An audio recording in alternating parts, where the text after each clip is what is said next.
Well, hi, everybody. I'm so happy to be here with Julie and Mike from Merck. I'm going to jump right into it, but I want to start by just kind of setting the stage for Merck's very long and storied history in developing vaccines.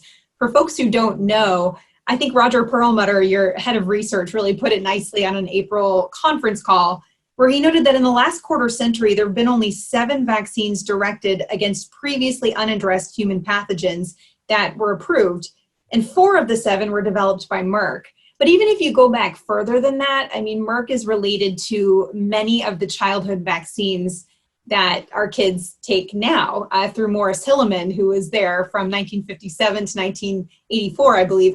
I'm a huge fan of history and loved reading about him. I mean, he developed measles, mumps, rubella, chickenpox. So Merck is associated with all of these. So this is the context that you guys are bringing to the conversation, just so the audience knows.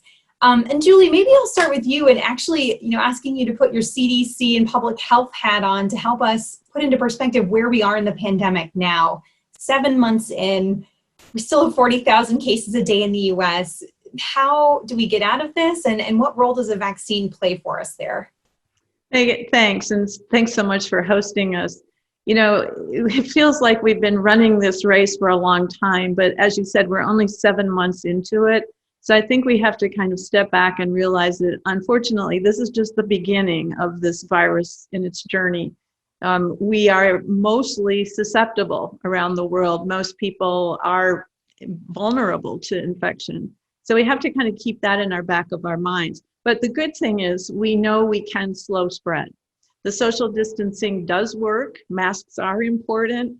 And if we use those very inexpensive but effective methods, we can do a lot to help protect ourselves and our families from infection. I think the longer view, though, is we need countermeasures. We need treatments so that people who do get sick have a much better chance of avoiding the serious complications or the fatal outcome. But we also need vaccines, because ultimately the only way to really end a pandemic is for the population to become immune. And if we wait until we are exposed, that's going to create a tremendous humanitarian burden. So it is important that we work hard to try to get vaccines into the picture. They won't solve all the problems, but they will really help us. And that's why there's so much emphasis on moving them forward as fast as we safely can. Well, Mike, maybe I'll ask you to kind of bring us into what Merck's strategy has been here throughout the pandemic. Helen Branswell from STAT had an article the other day referring to you guys, and I believe Sanofi, as kind of the tortoises in the COVID-19 race, but I think meaning that in the way of the parable, that slow and steady might be the ones to win the race here, especially given your history. Maybe just tell us about how Merck's gone about this. Well, thanks, Meg. For us, our first and foremost priority is figuring out how we safeguard public health. And as you rightly pointed out, Merck has a long legacy in history in infectious disease research and vaccines. And so as we thought about this opportunity, and obviously the threat that was associated with SARS-CoV-2, our first task was to understand the nature of the virus, understand what the transmission dynamic was, understand how this was affecting the human biology. As we started to understand those sort of parameters, we were able to take a platform agnostic view to what is the right intervention to actually solve the challenges that Julie just alluded to, finding the right therapeutics, as well as vaccines to ultimately, hopefully, curb this pandemic. Our focus has been on platforms that we know are highly immunogenic. So we've chosen 2 live replicating viral vector platforms, one of which we use for the Ebola virus outbreak in the Democratic Republic of the Congo. That platform is using this recombinant VSV technology. What we really are excited about there is we know it's extraordinarily immunogenic. It offers the potential for a 1-dose vaccine regimen. And when you're looking at vaccinating 7.5 billion people around the world, having a single dose regimen is extraordinarily important. Secondly, we thought it was also a platform that had been improved. Regulators have seen this and seen it in people in the Democratic Republic of the Congo and elsewhere as we fought Ebola. And then thirdly, we really wanted to make sure we could scale these technologies. And with RVSV, we knew we had a potential to scale this rapidly. We've already done the manufacturing scale up in other pandemics. The second platform we chose was the measles vector. And again, a platform that's very well known in the public health community. The Schwartz measles vector is exceptionally well known, has been given to millions, if not billions of individuals around the world. And again, a lot of the same sort of attributes. One dose potential because of its immunogenicity profile. Secondly, a huge opportunity in terms of a broad safety track record. And thirdly, we know a lot about the scale up. On the therapeutic side, we saw the early potential out of remdesivir. And we basically said, if we're going to contribute on the therapeutic side, what would we want to do? And we said, an orally bioavailable therapeutic would be a really compelling offering to help not only in an inpatient setting, but an outpatient setting. And so we worked with Ridgeback Bio, which had licensed this technology from Emory University, to find an orally available therapeutic option. That product right now is in phase 2 testing. We just posted the phase 2/3 trial to clinicaltrials.gov. It is progressing very nicely. And so we think between the partnership we struck with IAVI for RVSV, between the Themis acquisition that we made on the measles vector, and then on the partnership with Ridgeback for a therapeutic, we have 3 viable alternatives to really help address this pandemic. And one element that you didn't mention there that I think is really interesting, and it may be very early, is I think with the VSV approach, that could also potentially be oral. Is that right? Administer orally? That there's been early data that suggests there may be an orally bioavailable pathway. And so again, to your point, as you're thinking about broad global access to these sort of platforms, an oral administration route would be enormously helpful. We still have to do the scientific work to actually understand, is that viable? But there is the potential with the RVSV platform that it could be orally dosed. Well, Julie, can you walk us through that experience with Ebola, developing that vaccine? Tell us about how well it worked and how that may bode for how it may work in COVID, and what any lessons kind of learned from that epidemic, which obviously is very different from the pandemic we're in now. Well, the Ebola outbreak in West Africa back in 2014-15 was devastating. I think in my experience as a public health leader, it was really one of the most frightening experiences that I'd ever encountered. Ebola is a terrible disease and it frightens people even beyond its medical consequences. So getting something there to help in that situation was so critical, and it mobilized an amazing panoply of partners, not just government partners or industry partners, but nonprofit organizations, local governments, local constituents, and patient groups. There's really an unbelievable mobilization across all sectors to try to bring these potential vaccines into a clinical trial. But think about those areas of the world. That's not where we normally conduct our clinical trials. So very little experience with informed consent or protocols or even the concept of human research. So we had to really build the plane while we were flying it, and that was incredibly challenging. Fast forward to the evolution of the Ebola vaccine and its authorization so that it could be used in the new outbreak in the DRC. That situation was even more challenging because basically it was occurring in the context of a civil war. So in addition to the fear of the Ebola, there was an amazing amount of violence going on in the communities. And if you recall, even violence against the clinics and the health workers who were trying to help patients. But because of all of the cooperation and a huge amount of innovation, not only were we able to manufacture the vaccine in time to be available there, but solve all the complex logistic problems of getting it into this very remote and dangerous area of the country. I think one of the most important lessons that I learned from that experience is that if we can do this there, we can do it anywhere, but it is going to take an enormous amount of groundwork. We tend to concentrate on vaccine and vaccine approval or vaccine safety, but it's equally important, if not more important, to concentrate on vaccine delivery, vaccine trust, and our ability to actually deploy it into the arms or the mouths of the people who will benefit from it. And that latter piece needs a lot of work right now. So that's why I am one of these cautiously optimistic people who recognizes that science is definitely on our side. The industry has more than 700 products in various stages of development that could be useful in this pandemic. But at the end of the day, it's all about the local level, the public health, and ultimately trust.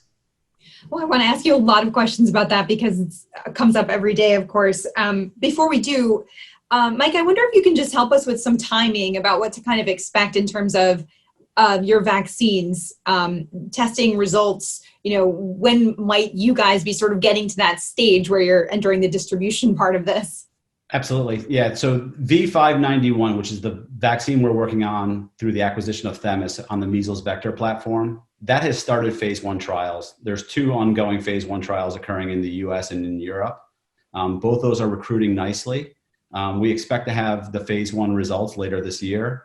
And depending on those results, we'll move that product program forward. The second trial is with V590 on the RVSV platform.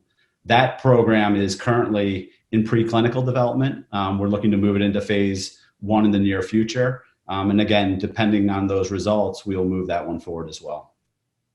And then what's the timing on the drug? I mean, just from experience watching the antibody drugs move through development and already have applied for emergency use authorization after just getting their first results, it seems like drugs move faster than vaccines. What do you expect in terms of the antiviral? Well, I think you're right, Meg. I mean, when you look at the differences between a therapeutic and a vaccine, in the case of a therapeutic, we're asking a sick individual to take the risk of taking a product that may or may not confer benefit. In the case of a vaccine, we have healthy individuals who are ultimately looking to protect irrespective. And so we want to make sure that safety is first and foremost, certainly in the development of any vaccine. For our therapeutic, the phase 2-3 trial that is just recently posted to clinicaltrials.gov should start imminently. And we hope to have results from that trial, toward the end of this year, early next year. And, based on those results, depending upon what we see, obviously that would provide potentially regulatory pathways. And what's the setting? What kind of patients are you testing that in? We're looking at 2,000 patients in both an outpatient and an inpatient setting.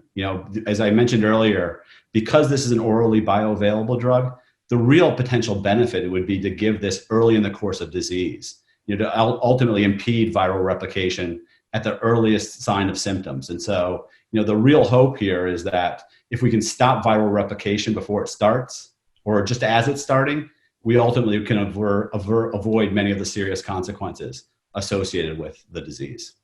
Well, Julie, I wonder if, kind of segueing on the idea of delivery and therapeutics, I want to ask you this question first and then move into where we are going to be with vaccines. But thinking about these antibody drugs, we hear from the president, they're miracles. We'll have to see what the FDA says, but they're IV drugs. So they're not easy to take. You don't get a prescription bottle, from the pharmacy and take it home and take a pill. How's our system set up, do you think, to make sure people can really access IV therapies like this? Well, obviously, healthcare infrastructure is required to deliver medicines that require IV infusion. So right there, you have a potential barrier for the parts of the world that don't have those systems in place or don't have the scale of those systems to really be able to take advantage of them at a population level. But I think, as Mike was saying, with the oral antiviral drug or a drug that doesn't require administration through infusion, you have the additional advantage of being able to administer it very early in the course of infection. So part of this conversation really needs to emphasize that there isn't a one magic bullet here. All of these things are important. We're going to need, hopefully, medicines that can avert or abort of infection, medicines to treat people who have the serious complications. And I think the antibody therapies could potentially be an important part of that. And also the vaccines to protect people in the first place. The combinations of those will get even more complex because let's take vaccines, for example. They will have different values in different segments of the population. You can imagine a scenario where a given vaccine might not work so well in older people, but if it's a vaccine that in younger people either offers protection or lowers the viral load so that there's less transmission, at a population level, you still can achieve benefit. So we've got to look at these products as kind of a part of a complex mosaic of solutions and not necessarily a one magic bullet that's going to solve all of our problems. We have a lot to learn about what's coming through the pipeline and how we will make the best possible use of it. But that's really where the cooperation is so magnificent across the industry, and the NIH process, the COVAX process in Europe. We really do have mechanisms to share this kind of perspective and try to get the right match to the right patient. Well, speaking of all of that cooperation, I mean, what can you tell me about Merck and Operation Warp Speed? You're not sort of officially have a huge grant from Operation Warp Speed to do this development. I think, months ago, there was like a $30 million award to IAVI for one of your vaccines, but not sort of officially part of this. What will Merck work with Operation Warp Speed, or what can you tell us about that? So I think, Meg, when we look at, I think the programs that we're, prosecuting right now, our first priority is rigorously approaching the science and advancing those programs in the right way. With a certain degree of haste, obviously, given the nature of the pandemic, but always ensuring scientific integrity is, principle number one. We also recognize that in order for these, products to benefit stakeholders in each and every part of the world, we are going to need the sort of cooperation and collaboration that Julie just referenced a moment ago. So we're actively engaged with Operation Warp Speed and all of the stakeholders around the world to make sure that as we advance these programs, as we advance the science, that is ultimately able to benefit the populations that need our products the most. And so for us, our first and foremost priority starts with the science. We recognize the need for urgency, but we want to make sure that whatever we produce, we have the trust of the population and that we do it in exactly the right way. And we will work with stakeholders to do just that. Well, Julie, let's talk about that trust and the problem that we're seeing now. I've been interviewing people who study vaccine hesitancy, and they point out that it's not just people who already had hesitancy about vaccines who are questioning this process. They hear Operation Warp Speed. They see how fast these are all moving. They see the president pressuring the FDA directly on Twitter, tying a vaccine to election day. And so it's a group of people who are typically supportive of vaccines, get them themselves, get them for their kids, who are saying, do I want this vaccine? And even in the vice presidential debate, we saw with Kamala Harris saying, well, if the president says, get the vaccine, I'm not going to get it. I'll only get it if Dr. Fauci and the doctors say it. So what effect does all of this have on whether people are going to take this vaccine, and I guess down the road, other vaccines as well? This is a very worrisome aspect of the pandemic. And it's understandable. We're in a situation where this is a frightening new virus. It's spreading rapidly. We know we need the support of vaccines, but in our race to acquire them as quickly as possible, we can inadvertently send the message that we're willing to take shortcuts in safety. So we already have a frightened population with the background of some degree of vaccine hesitancy already in existence, and that just amplifies the concern. I think that's why it's so important that we as an industry, for example, step forward, sign the vaccine pledge, emphasize that we would adhere to the FDA guidelines around safety and efficacy demonstration before asking for approval. But we also need to work with the trusted members of the public health and medical community. There's one thing we know about building trust in the context of a health crisis. While government officials can have an impact, the person that most people trust the most is their local doctor. And so really being transparent about what we are doing, how we are approaching safety, understanding the protocols that we're using and how safety will be addressed, that's probably more information than the average person in the public would want to know, but it is important that we share it with the local experts and the opinion leaders at the community level that people turn to. And we can amplify that into resources on social media as well. It isn't helpful to have that process undermined by people who aren't basing their statements and their assessments on knowledge of what we're actually doing or on the science of the situation. And that's why I think those of us in the medical community are working so hard to try to balance the messages with the science and to offer transparent and straightforward information about what's going on. As we say over and over and over again at Merck, there will be no safety shortcuts with the portfolio that we're prosecuting. And people need to hear that, not just from manufacturers, but they need to hear it from their other trusted resources in the medical community. Well, Mike, I mean, how much of a role does that play in the pace that we're seeing Merck going versus other companies? I mean, is it a safety consideration, or maybe just talk us through that? Yeah, so I think, Meg, when you look at the vaccine development process, there are areas where you can go at risk, right? And when I say go at risk, a lot of that is associated with medical, kind of manufacturing scale-up type activities. We may invest at risk, but we're never going to cut any of the corners on the safety aspects of our clinical program.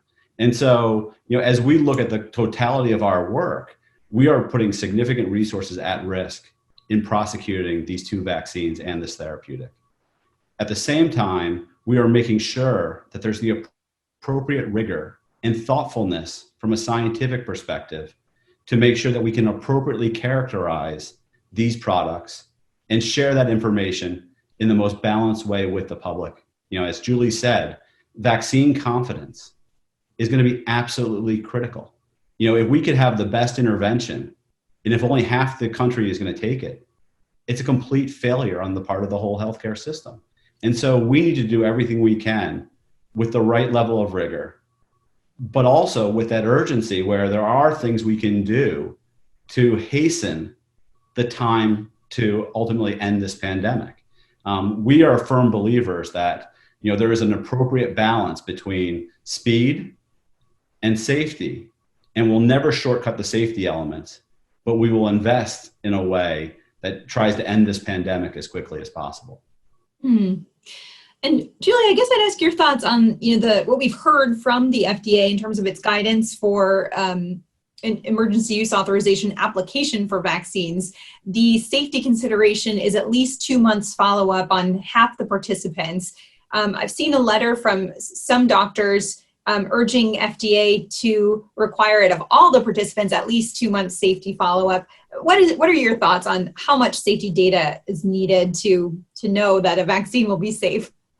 The timing for making a decision about an emergency use authorization is different than the timing for full approval. But even with full approval of vaccines, in our experience, and I think in everyone who's brought one to through the approval process, the safety assessment goes on and on and on and on. There's really no end date for the safety assessment. So what we're really asking is, when do you have enough confidence that the safety is sufficient in the context of a pandemic to bring a vaccine forward? And there's no magic number for that. Some of it will depend on what the profile of adverse events that are observed turns out to be as these trials unfold. The biggest concern that people are worried about is that there could be a paradoxical effect of vaccination, so that if you're vaccinated and it isn't completely successful, when you are then exposed to the virus, that you could have an exaggerated immunologic response to it that could actually make your particular case of infection worse rather than better. And so that potential for that unexpected or paradoxical reaction is one of the things that is on people's minds as they look at the safety assessment. That could be a very rare event, and that's why the number of observations really becomes very important in calculating the statistical probability. Let's say we do a trial and we don't see it. Well, does that mean we didn't see it because it's not going to happen, or did we not see it because we haven't looked at enough people? So the more people you have in your assessment pool, the more confident you are that you're not missing something important. And you do have to trade that off with the fact that if we dot every I and cross every T and move through very long and extensive periods of time, a lot of people are going to die who might actually have been protected from infection and not have to succumb to this SARS-CoV-2. So it's a balance, and that's why it's first part regulatory, but second part, I think we also need the ethical point of view and the voices of the people who are stepping up to participate in the studies. One of the things that I found when I was the CDC director was our National Academy of Medicine is a very good resource for kind of broadening out the conversation about when is safe enough. We also have to put that into context of previous experience with public health emergencies, where sometimes vaccines were made available because of the urgency and occasionally because of the politics that turned out to have important safety issues. And that's a situation that we really want to avoid at all costs. Yeah, definitely. Well, Mike, I wonder, I know you previously served as head of Merck's global vaccines business. I mean, can you tell us about just what does distribution look like on a scale like this? What are some of the considerations that most people might not think about that needs to go into this? Are we going to be able to do it? What kind of hiccups could we run across on the way? Well, Meg, I think you hit on a really, really critical point. So much time and attention has been paid to the science. And obviously the science is absolutely critical here. But the task in front of us from a distribution and logistics standpoint is unheard of for any vaccine ever in the history of humanity. We've never thought about a vaccine for 7.5 billion people before. Scaling up to that magnitude is unheard of in our industry. And I think, part of what we've given a lot of thought to is, do we have platforms that we know can scale, that are proven to scale?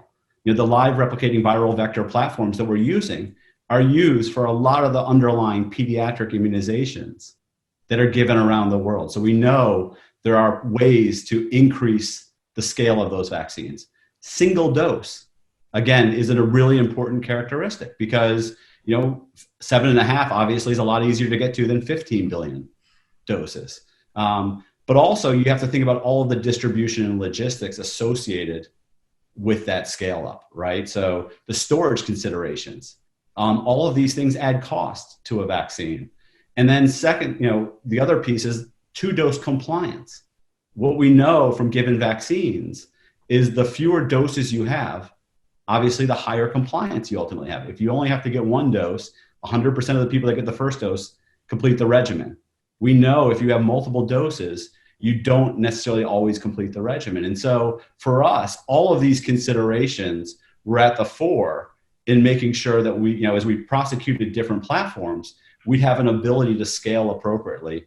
And one of the things that's been really, really critical for us is being able to ensure broad, equitable, and affordable global access to whatever technologies we bring forth.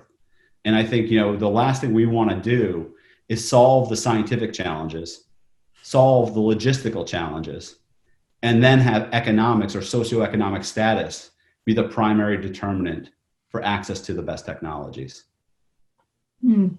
Well, Julie, with just a couple minutes left, I wonder if I can ask you to, kind of look into the crystal ball for us and help everybody kind of understand, what does our path out of this look like? How long is it going to take us? Vaccines, as you pointed out, are an important tool, but it's not a binary event.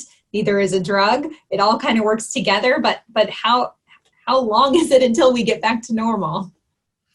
I certainly don't have a crystal ball, so I hesitate to put any firm parameters around your question, but I do have some things that I think we should all remember. And one is that we can make a big difference just by the way we cooperate with social distancing and the things that we can do in our day-to-day lives. And I know how difficult that is.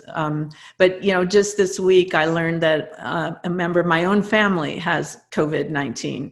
And when I think about that and the kinds of environments that he was in, it makes me really appreciate how important it is that people look out for each other. So that's the first point. We know we can slow the curve and we can save lives. And essentially, we are not just protecting hospitals from hospital surge, we are buying time so that when we have better treatments and better vaccines, that we will be able to make maximum use out of them. I'm really hopeful that we'll have an effective vaccine in 2021, but I don't think that's 100% likely.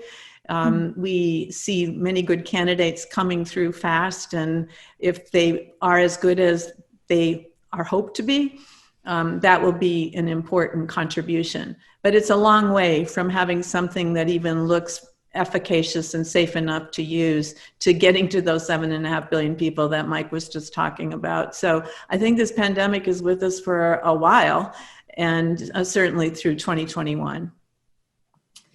All right, I think that's our time. Julie, Mike, thanks for being with us. This is a really exciting and interesting conversation, and we'll look forward to hearing about your progress.